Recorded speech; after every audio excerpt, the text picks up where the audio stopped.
Bonjour et bienvenue à Hitzacker en Allemagne. Ça m'évoque, je dirais, bien sûr une photo en noir et blanc avec un certain discours d'un certain Robert Schuman et beaucoup d'hommes âgés. Mais en réalité, c'est pas ça qui compte, c'est le résultat. Le résultat, c'est ce chemin que nous avons parcouru ensemble, en tant que Français et Allemands, en tant qu'Européens, pour construire, pas juste une union du charbon et de l'acier, construire en fait notre vie ensemble.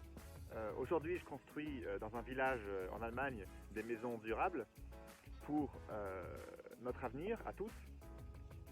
Et j'aurais jamais pu imaginer ça dans la vie de mes grands-parents, par exemple, qui ont connu la guerre à Strasbourg, à Boulogne-sur-Mer. C'est ça, pour moi, la déclaration Schuman.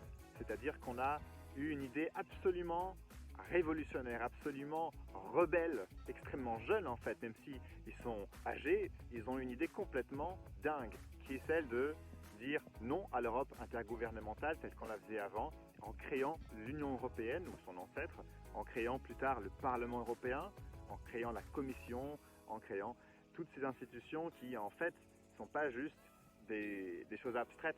Ça m'a permis à moi, citoyen français, de me sentir en sécurité, mais aussi d'avoir l'ensemble de mes libertés, de mes droits dans toute l'Union européenne.